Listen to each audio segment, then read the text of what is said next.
Hey, what's up guys? All right, so I want to do this video to kind of show you guys how I handle a dog like this. So this is Koa, and I just got him in today. So he's 96 pounds, he's a malinois shepherd mix, and he's got a lot of human aggression. So the way that I've handled this dog up to this point today is kind of what I want to share with you, and then I'll share a little bit of game plan. Now, right off the bat, when these guys got here, I couldn't come anywhere near the owners. He was just on the back legs, barking, growling, and I can see in his eyes that there's some very real intent as I'm handling him, or as I'm approaching him, talking to the owners about what's wrong with him and stuff like that. So I had them bring the muzzle, but first thing he did is he pulled the muzzle off of his head because the straps weren't tight enough. So on these muzzles, on the bottom of them, there's a little loop that comes out and around. So I had them put on the Ecollar, and I had them run the strap through the muzzle. So as he tries to pull it off, he can't anymore. So as long as everything's adjusted well and tight, then he can't pull that off. Now, at that point, so I turned on the Ecollar, and then we put it on him, and then we took him for a little bit of a walk. So the whole time during the walk, he's looking over at me and kind of lunging, trying to come back.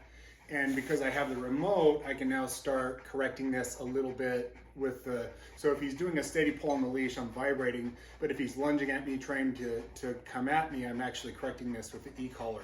With his owner handling him, so in his mind, his owner is correcting him for what's going on. Now, so we talked to the owners for a while and got to where I could handle him. So I handled him. He sits. I mean, he doesn't hill well. He doesn't do any of that very well. But what I do from there is I bring him in here into the house, and I just keep him on a leash, and I eat some food.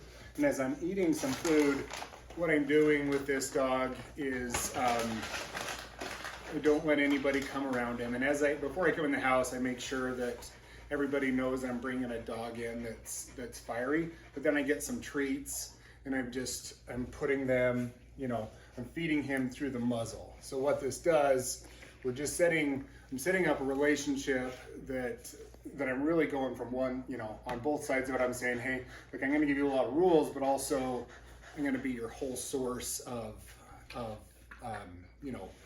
enjoyment. So like just hand feeding him his food.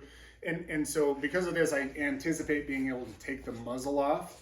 But also, I think as I get him out of the crate, he's gonna come out a little bit hot, because as the owners were dropping him off, I handled him, got to where I could touch him on the head. He was actually wanting affection, but I came into the house and then came back out, and he fired up and he tried to go after me again. So I want to plan for the first 3 or 4 days for this dog to want to try to eat me each time. So if I'm doing what I need to do with the equipment and doing some hand feeding, it really mitigates the amount of time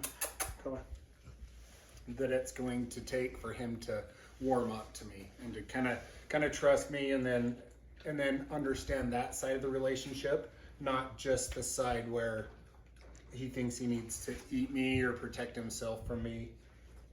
Good boy. Good boy. Anyway, hopefully that's helpful for you guys that are having boot camps out of your home, and you can let me know if you have questions on it.